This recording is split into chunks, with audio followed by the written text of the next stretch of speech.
ಬಾಬಾ Vanga ಭವಿಷ್ಯ 2026 ಹೇಗಿರಲಿದೆ? ಚೀನಾ ಸುಪ್ರೀಂ ಪವರ್, ಅಮೆರಿಕ ಡೌನ್. ಬೆಚ್ಚಿ ಬೀಳಿಸುವಂತಿದೆ ಹೊಸ ವರ್ಷದ ಭವಿಷ್ಯವಾಣಿ.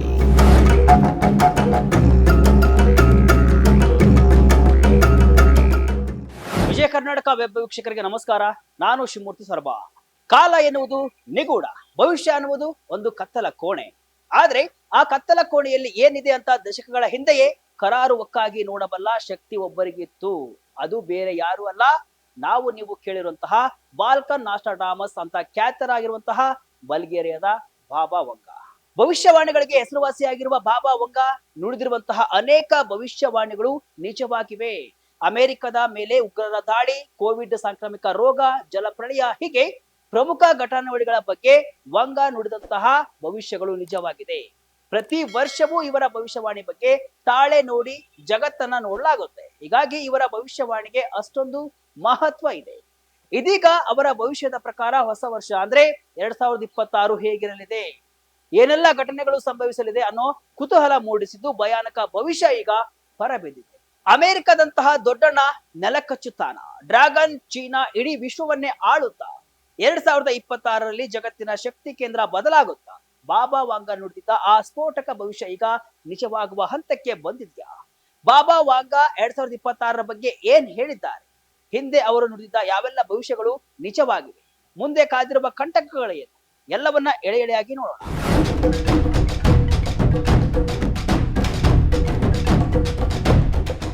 ವೀಕ್ಷಕರೇ, ಬಾಬಾ ವಂಗ ಅವರ ಭವಿಷ್ಯವಾಣಿಯ ಬಗ್ಗೆ ಹೇಳುವುದಕ್ಕೂ ಮುನ್ನ ಅವರ ಹಿನ್ನೆಲೆಯನ್ನ ಒಮ್ಮೆ ಗಮನಿಸೋಣ. ಬಾಬಾ ವಾಂಗ ಬಲ್ಗೇರಿಯಾದಲ್ಲಿ ಜನಿಸಿದ ಪ್ರಸಿದ್ಧ ಪ್ರವಾದಿಯಾಗಿದ್ದು, ಅವರು ಜನವರಿ 31, 1911ರಂದು ಜನಿಸಿದ್ದು. ಅವರು ಬಾಲ್ಯದಲ್ಲಿಯೇ ದೃಷ್ಟಿಯನ್ನ ಕಳೆದುಕೊಳ್ತಾರೆ. ನಂತರ ಅವರು ಮಾಡಿರುವಂತಹ ಅನೇಕ ಭವಿಷ್ಯವಾಣಿಗಳು ನಿಜವಾಗುತ್ತಾ ಬಂದಿದೆ. 9/11ರ ದಾಳಿ, ರಾಜಕುಮಾರಿ ಡಯಾನಾ ಸಾವು, 2ನೇ ಮಹಾಯುದ್ಧ, ಇವೆಲ್ಲವನ್ನ ಕೂಡ ಬಾಬಾ ವಂಗ ತನ್ನ ಭವಿಷ್ಯವಾಣಿಯಲ್ಲಿ ಹೇಳಿದ್ರು. ಅದೆಲ್ಲವೂ ಕೂಡ ನಿಜವಾಗಿದೆ. 1966ರಲ್ಲಿ ಮರಣ ಹೊಂದಿದ ಬಾಬಾ ವಂಗ ತನ್ನ ಅತೀಂದ್ರಿಯ ಶಕ್ತಿಗಳ ಮೂಲಕವೇ 51ನೇ ಶತಮಾನದವರೆಗೂ ಭೂಮಿಯ ಮೇಲೆ ಘಟಿಸಲಿರುವಂತಹ ಪ್ರಮುಖ ಸಂಗತಿಗಳ ಬಗ್ಗೆ ಭವಿಷ್ಯವಾಣಿಗಳನ್ನ ಮೊದಲೇ ನುಡಿದಿದ್ದಾರೆ. ಈಗ 2026ರ ಕಥೆಗೆ ಬರೋಣ. 2025ರಲ್ಲಿ ಏಷ್ಯಾ ಖಂಡ ಮೇಲೇಳಲಿದೆ. ಈ ಭವಿಷ್ಯವಾಣಿಯ ಅರ್ಥವೇನು? ಬಾಬಾ ವಾಂಗ ಪ್ರಕಾರ 2026ನೇ ಇಸವಿ ಮಾನವ ಇತಿಹಾಸದಲ್ಲೇ ಒಂದು ನಿರ್ಣಾಯಕ ವರ್ಷವಾಗಲಿದೆ. ಬಾಬಾ ವಂಗ ದಶಕಗಳ ಹಿಂದೆಯೇ ಒಂದು ಮಾತನ್ನ ಹೇಳಿದ್ರು ಅಂತ ಹೇಳಲಾಗ್ತಾ ಇದೆ. ಅದೇನಪ್ಪಾ ಅಂತಂದ್ರೆ, 2026ರಲ್ಲಿ ಏಷ್ಯಾ ಖಂಡ ಮೇಲಿಳಲಿದೆ. ಪೂರ್ವದಲ್ಲಿ ಸೂರ್ಯ ಉದಯಿಸಿ ಇಡೀ ಜಗತ್ತನ್ನೇ ತನ್ನ ಬೆಳಕಿನಲ್ಲಿ ಸ್ನಾನ ಮಾಡ್ತಾನೆ. ಹಳೆಯ ಶಕ್ತಿಗಳು ಪತನಗೊಂಡು ಹೊಸ ಶಕ್ತಿಗಳು ಉದ್ಭವಿಸಲಿವೆ. ಈ ನಿಗೂಢ ಸಾಲುಗಳ ಅರ್ಥವೇನು? ವಿಶ್ಲೇಷಕರು ಹೇಳುವಂತೆ ಇದು ನೇರವಾಗಿ ಚೀನಾದ ಜಾಗತಿಕ ಏಳಿಗೆಯನ್ನ ಸೂಚಿಸುತ್ತೆ. ಹೌದು, 2026ರ ವೇಳೆಗೆ ಚೀನಾ ಅಮೆರಿಕವನ್ನೇ ಹಿಂದಿಕ್ಕಿ ವಿಶ್ವದ ನಂಬರ್ 1 ಆರ್ಥಿಕ ಮತ್ತು ಸೇನಾ ಸೂಪರ್ ಪವರ್ ಆಗಿ ಹೊರಹೊಮ್ಮಲಿದೆಯಂತೆ. ಇಷ್ಟು ದಿನ ಜಗತ್ತಿನ ಕೇಂದ್ರ ಬಿಂದುವಾಗಿದ್ದ ಪಾಶ್ಚಿಮಾತ್ಯ ದೇಶಗಳ ದರ್ಬಾರ್ ಮುಗಿದು ಇನ್ಮುಂದೆ ಏಷ್ಯಾದ ದರ್ಬಾರ್ ಶುರುವಾಗಲಿದೆ ಅನ್ನುವುದು ಈ ಭವಿಷ್ಯವಾಣಿಯ ಸಾರಾಂಶವಾಗಿದೆ ಅಂತ ವಿಶ್ಲೇಷಕರು ತಿಳಿಸಿದ್ದಾರೆ. ಸಮುದ್ರದಲ್ಲಿ ಅಲ್ಲೋಲ ಕಲ್ಲೋಲ. ಕೇವಲ ಆರ್ಥಿಕತೆಯಲ್ಲ ವೀಕ್ಷಕರೇ, ಯುದ್ಧದ ಕಾರ್ಬೋಣ ಕೂಡ ದಟ್ಟವಾಗಿದೆ. ಬಾಬಾ ವಾಂಗ ಅವರ ಭವಿಷ್ಯವಾಣಿಯ ಪ್ರಕಾರ ದಕ್ಷಿಣ ಚೀನಾ ಸಮುದ್ರ, ತೈವಾನ್ ಮತ್ತು ಭಾರತ ಚೀನಾ ಗಡಿಗಳಲ್ಲಿ ಭಾರಿ ದೊಡ್ಡ ಅಡೆತಡೆಗಳು ಉಂಟಾಗಬಹುದು. ಪ್ರಾದೇಶಿಕ ವಿಸ್ತರಣವಾದ ಮತ್ತು ಹೊಸ ಮೈತ್ರಿಕೂಟಗಳು ಇಡೀ ವಿಶ್ವ ವ್ಯವಸ್ಥೆಯನ್ನೇ ಬದಲಾಯಿಸಲಿವೆ. ಅಮೆರಿಕ, ರಷ್ಯಾ ಮತ್ತು ಚೀನಾದಂತಹ ಬಲಾಢ್ಯ ರಾಷ್ಟ್ರಗಳ ನಡುವಿನ ಉದ್ವಿಗ್ನತೆ ತಾರಕಕ್ಕೆ ಇರಬಹುದು. ಇದು ಕೇವಲ ಈ 3 ದೇಶಗಳಿಗಷ್ಟೇ ಸೀಮಿತವಾಗಿದೆ. ಇದರ ಬಿಸಿ ಪ್ರಪಂಚದ ಮೂಲೆ ಮೂಲೆಗೂ ತಟ್ಟಲಿದೆ ಅಂತೆ. ಎಐ ಯುಗ ಮತ್ತು ಮಾನವನ ಅಳಿವು ಉಳಿವಿನ ಪ್ರಶ್ನೆ. ವೀಕ್ಷಕರೇ, 2026ರ ಕತೆ ಕೇವಲ ಯುದ್ಧ ಮತ್ತು ರಾಜಕೀಯಕ್ಕೆ ಸೀಮಿತವಾಗಿಲ್ಲ. ಬಾಬಾ ವಾಂಗ ಅವರ ಭವಿಷ್ಯವಾಣಿಯ ಮತ್ತೊಂದು ಆಯಾಮ ಅಂದ್ರೆ ತಂತ್ರಜ್ಞಾನ. ಕೃತಕ ಬುದ್ಧಿಮತ್ತೆ ಅಥವಾ ಎಐ ಎಂಬ ರಾಕ್ಷಸ ಪ್ರಬಲವಾಗಿ ಬೆಳೆಯಲಿದ್ದಾರೆ. ವಿಜ್ಞಾನ ಮತ್ತು ತಂತ್ರಜ್ಞಾನದಲ್ಲಿ ಮಾನವ ಊಹಿಸಲಾಗದ ಪ್ರಗತಿ ಸಾಧಿಸುತ್ತಾರೆ ಅಂತ ಅವರು ಅಚ್ಚರಿಯಾಗಿ ಹೇಳಿದ್ರು. ಇಂದಿನ ಪರಿಸ್ಥಿತಿ ನೋಡಿ, ಎಐ ತಂತ್ರಜ್ಞಾನ ಎಷ್ಟು ಮುಂದುವರೆದಿದೆ ಅಂದ್ರೆ ಅದು ಮನುಷ್ಯನ ಅಗತ್ಯವನ್ನೇ ಕಡಿಮೆ ಮಾಡ್ತಾ ಇದೆ. 2026ರ ಹೊತ್ತಿಗೆ ಇದು ಉದ್ಯೋಗ ಮಾರುಕಟ್ಟೆಯಲ್ಲಿ ಭಾರಿ ಅಲ್ಲೋಲ ಕಲ್ಲೋಲವನ್ನ ಸೃಷ್ಟಿಸಲಿದೆ. ಎಷ್ಟೋ ಜನರ ಕೆಲಸಗಳಿಗೆ ಕತ್ತರಿ ಬೀಳಬಹುದು. ಮನುಷ್ಯರಿಗಿಂತ ಯಂತ್ರಗಳೇ ಬುದ್ಧಿವಂತರಾಗುವ ಕಾಲ ದೂರವಿಲ್ಲ. ಪ್ರಯೋಗಾಲಯಗಳಲ್ಲಿ ಮಾನವ ಅಂಗಾಂಗಗಳ ಸೃಷ್ಟಿ, ಭಯಾನಕ ಜೈವಿಕ ಅಸ್ತ್ರಗಳ ತಯಾರಿ, ಹೀಗೆ ವಿಜ್ಞಾನದ ಹೆಸರಿನಲ್ಲಿ ವಿನಾಶದ ಬೀಜ ಬಿತ್ತುವ ಮುನ್ಸೂಚನೆಯನ್ನ ಅವರು ಇಲ್ಲಿ ಹೇಳಿದ್ದಾರೆ. ಚಿನ್ನದ ಬೆಲೆ ದಾಖಲೆ ಮಟ್ಟ ತಲುಪುತ್ತಾ? 2025ರ ಗೋಲ್ಡ್ ಭವಿಷ್ಯ ನಿಜವಾಗುತ್ತಾ? ಚಿನ್ನದ ಬೆಲೆ 2025ರಲ್ಲಿ ದಾಖಲೆ ಮಟ್ಟದಲ್ಲಿ ಏರಿಕೆಯಾಗಿದೆ. 1 ಲಕ್ಷ ಗಡಿ ದಾಟಿ ಇತಿಹಾಸವನ್ನ ನಿರ್ಮಿಸಿದೆ. 2026ರಲ್ಲಿ ಬಂಗಾರದ ಬೆಲೆ ಎಷ್ಟಿರಲಿದೆ ಅಂತ ಬಾಬಾ ವಾಂಗ ಭವಿಷ್ಯವನ್ನ ನುಡಿದಿದ್ದಾರೆ. ಮುಂದಿನ ವರ್ಷದಲ್ಲಿ ಚಿನ್ನದ ಬೆಲೆ ಇನ್ನಷ್ಟು ಹೆಚ್ಚಾಗಬಹುದು ಅಂತ ವಾಂಗ ಹೇಳಿದ್ದಾರೆ. ಜಾಗತಿಕ ಮಟ್ಟದಲ್ಲಿ ವಿವಿಧ ದೇಶಗಳ ನಡುವಿನ ಯುದ್ಧ, ಉದ್ವಿಗ್ನತೆ, ಹಣದುಬ್ಬರ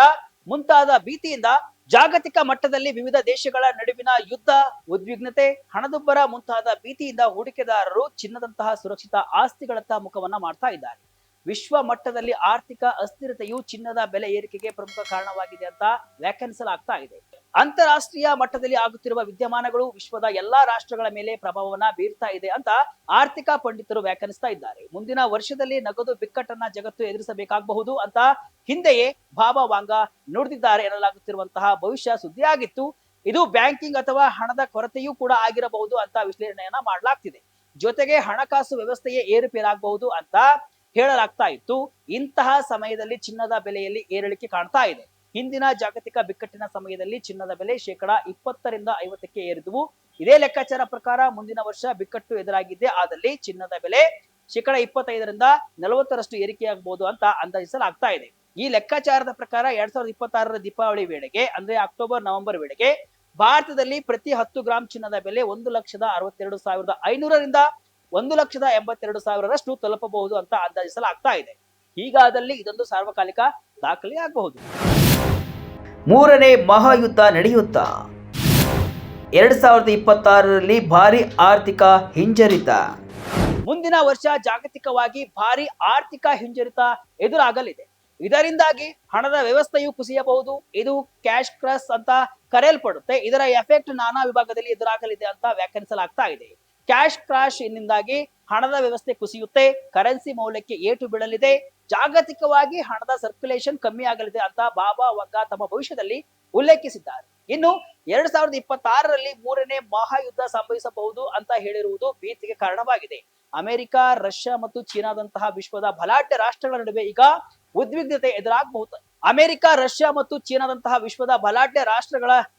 ಉದ್ವಿಗ್ನತೆ ಎದುರಾಗಬಹುದು.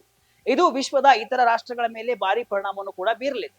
ಮುಂದಿನ ವರ್ಷದ ನವೆಂಬರ್ ತಿಂಗಳ ಸುಮಾರಿಗೆ ಭೂಮಿಯ ವಾತಾವರಣಕ್ಕೆ ಹೊಂದಿಕೊಳ್ಳುವಂತಹ ದೊಡ್ಡ ಬಾಹ್ಯಾಕಾಶ ನೌಕೆಯ ಪ್ರವೇಶವಾಗಬಹುದು ಅಂತ ಹೇಳಲಾಗ್ತಿದೆ.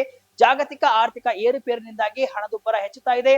ಇನ್ನು ತೈಲ ಬೆಲೆಗಳು ಕೂಡ ಸ್ಥಿರವಾಗಿರುವುದಿಲ್ಲ ಅಂತ ಬಾಬಾ ವಾಂಗ ಭವಿಷ್ಯವನ್ನ ಅರ್ಥೈಸಿಕೊಳ್ಳಲಾಗ್ತಾ ಇದೆ. ಬಾಬಾ ವಾಂಗ ಭವಿಷ್ಯ ಏನೆಲ್ಲ ನಿಜ ಆಗಿತ್ತು? ಬಾಬಾ ವಾಂಗ ಭವಿಷ್ಯಕ್ಕೆ ಯಾಕಿಷ್ಟು ಮಹತ್ವ? ಜನರು ಇವತ್ತು ಬಾಬಾ ವಾಂಗ ಅವರ ಈ ಮಾತನ್ನ ಕೇಳಿ ನಗ್ತಾ ಇರುವುದು ಯಾಕೆ ಗೊತ್ತಾ? ಅದಕ್ಕೆ ಕಾರಣ ಅವರ ಟ್ರ್ಯಾಕ್ ರೆಕಾರ್ಡ್.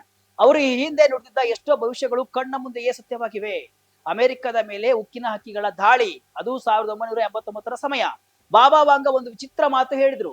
ಅಮೆರಿಕದ ಸಹೋದರರು ಉಕ್ಕಿನ ಹಕ್ಕಿಗಳ ದಾಳಿಗೆ ತುತ್ತಾಗಿ ಬೀಳ್ತಾರೆ ಮತ್ತು ತೋಳಗಳು ಪದೆಗಳಲ್ಲಿ ಕೂಗುತ್ತವೆ ಅಂತ. ಅಂದು ಯಾರಿಗೂ ಇದರ ಅರ್ಥವಾಗಿರ್ಲಿಲ್ಲ. ಆದ್ರೆ 2001ರ ಸೆಪ್ಟೆಂಬರ್ 11ರಂದು ಅಲ್ ಖೈದಾ ಉಗ್ರರು ವಿಮಾನಗಳನ್ನ ಹೈಜಾಕ್ ಮಾಡಿ ವರ್ಲ್ಡ್ ಟ್ರೇಡ್ ಸೆಂಟರ್ಗೆ ಡಿಕ್ಕಿ ಹೊಡಿಸಿದಾಗ ಇಡೀ ಜಗತ್ತಿಗೆ ಬಾಬಾ ವಾಂಗ ಅವರ ಮಾತಿನ ಅರ್ಥವಾಯಿತು. ಉಕ್ಕಿನ ಹಕ್ಕಿ ಅಂದ್ರೆ ವಿಮಾನ, ಅಮೆರಿಕದ ಸಹೋದರರು ಅಂದ್ರೆ ಅವಳಿ ಕಟ್ಟಡಗಳು. ಹೌದು, ಕುರ್ಸ್ಕ್ ನೀರಿನಲ್ಲಿ ಮುಳುಗಲಿದೆ, ಇಡೀ ಜಗತ್ತು ಅದಕ್ಕೆ ಕಣ್ಣೀರು ಹಾಕಲಿದೆ ಅಂತ ಹೇಳಿದ್ರು. ಜನ ಅಂದುಕೊಂಡಿದ್ದು ಕುರ್ಸ್ಕ್ ಎಂಬ ರಷ್ಯಾದ ನಗರ ಮುಳುಗುತ್ತೇನೋ ಅಂತ. ಆದ್ರೆ 2000ನೇ ಇಸ್ವಿಯಲ್ಲಿ ರಷ್ಯಾದ ಪರಮಾಣು ಜಲಾಂತರ್ಗಾಮಿ ನೌಕೆ ಕುರ್ಸ್ಕ್ ಬ್ಯಾರೆಂಟ್ಸ್ ಸಮುದ್ರದಲ್ಲಿ ಮುಳುಗಿ 118 ಜನ ನಾವಿಕರು ದಾರುಣವಾಗಿ ಸಾವನ್ನಪ್ಪಿದ್ರು. ಆಗ ಜಗತ್ತಿಗೆ ಗೊತ್ತಾಯಿತು ಬಾಬಾ ವಾಂಗ ಹೇಳಿದ್ದು ನಗರದ ಬಗ್ಗೆ ಅಲ್ಲ, ಹಡಗಿನ ಬಗ್ಗೆ ಅಂತ. ಇನ್ನೊಂದು ಸೋವಿಯತ್ ಒಕ್ಕೂಟದ ಪತನ ಮತ್ತು ಒಬಾಮಾ ಆಯ್ಕೆ.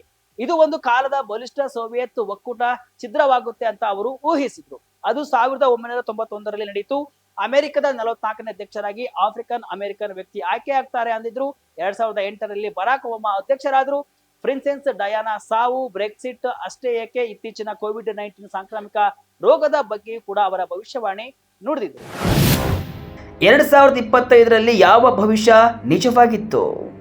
2025 ವರ್ಷ ಪೂರ್ತಿ ಏನೇನಾಗಬಹುದು ಅಂತ ಮೊದಲೇ ಊಹಿಸಿದ್ರು. ಯುದ್ಧಗಳು, ನೈಸರ್ಗಿಕ ವಿಕೋಪಗಳು, ಸಾಂಕ್ರಾಮಿಕ ರೋಗಗಳು, ಆರ್ಥಿಕ ವ್ಯವಸ್ಥೆಯ ಬಗ್ಗೆ ಅವರು ಹೇಳಿದೆಲ್ಲವೂ ಕೂಡ ಸತ್ಯವಾಗ್ತಾ ಇದೆ. ಕೊರೋನಾದಂತಹ ಸಾಂಕ್ರಾಮಿಕ ರೋಗದ ಬಗ್ಗೆ, 1990ರ ದಶಕದ ಕೊಲ್ಲಿ ಯುದ್ಧದ ಬಗ್ಗೆ, ಅನೇಕ ನೈಸರ್ಗಿಕ ವಿಕೋಪಗಳ ಬಗ್ಗೆ ಬಾಬಾ ನುಡಿದಿದ್ದ ಭವಿಷ್ಯವಾಣಿಗಳು ನಿಜವಾಗಿ ಅಂತ ಹೇಳಲಾಗ್ತಿದೆ. ಬಾಬಾ ವಾಂಗ ಅವರ 2025ರ ಮುನ್ಸೂಚನೆಗಳು ಈಗ ಚರ್ಚೆಗೆ ಒಳಪಡ್ತಾ ಇವೆ.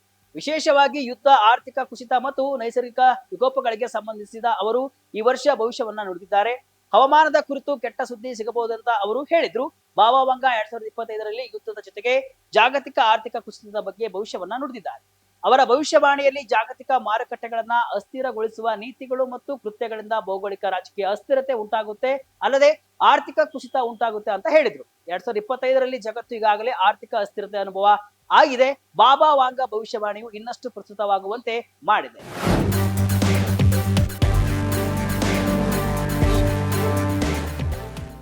ದೊಡ್ಡ ದೇಶಗಳ ನಡುವಿನ ಉದ್ವಿಗ್ನ ಸಂಬಂಧಗಳು ಈಗಾಗಲೇ ಜಾಗತಿಕ ಆರ್ಥಿಕತೆಯಲ್ಲಿ ಒತ್ತಡವನ್ನ ಉಂಟು ಮಾಡ್ತಾ ಇದೆ.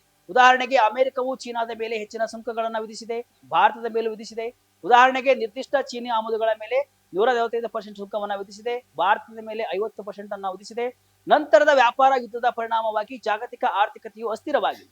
ಇದು ವಸ್ತುಗಳ ಪೂರೈಕೆ ಸರಪಳಿಯನ್ನ ತೊಂದರೆಗಿಡುವಂತೆ ಮಾಡಿದೆ. ಈ ಆರ್ಥಿಕ ಒತ್ತಡವು ಜಾಗತಿಕ ಮಟ್ಟದಲ್ಲಿ ಅರಾಜಕತೆಯ ಬಗ್ಗೆ ಅವರ ಭವಿಷ್ಯವಾಣಿಯನ್ನ ನಿಜ ಆಗುವಂತೆ ಮಾಡಿದೆ.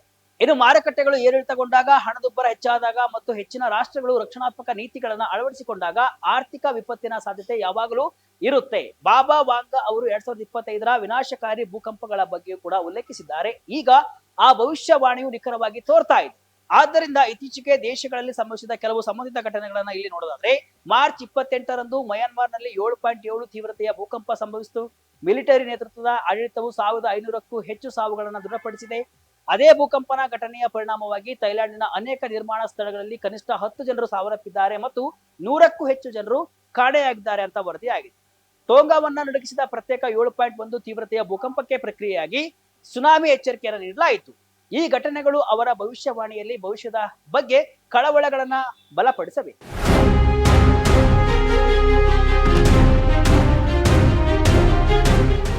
ಒಟ್ಟಿನಲ್ಲಿ ಬಾಬಾ ವಾಂಗ ಅವರ ಭವಿಷ್ಯವಾಣಿಗಳು ಏನೇ ಇರಲಿ, ಪ್ರಸ್ತುತ ಜಗತ್ತಿನ ರಾಜಕೀಯ ವಿದ್ಯಮಾನಗಳನ್ನ ನೋಡಿದ್ರೆ ಅವರ ಮಾತುಗಳು ಎಚ್ಚರಿಕೆಯ ಗಂಟೆಯಂತೆ ಕಾಣಿಸ್ತಾ ಇದೆ.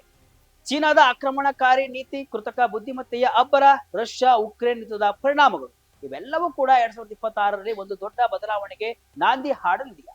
ಹಳೆಯ ಶಕ್ತಿಗಳು ಪತನಗೊಂಡು ಹೊಸ ಶಕ್ತಿಗಳು ಉದಯಿಸಲಿವೆಯಾ? ನೋಡ್ಬೇಕು. ಒಂದು ಮಾತು ಸತ್ಯ, ನಾವು ಒಂದು ಅನಿಶ್ಚಿತ ಮತ್ತು ಬದಲಾವಣೆಯ ಹೊಸ್ತಿಲಲ್ಲಿ ನಿಂತಿದ್ದೇವೆ.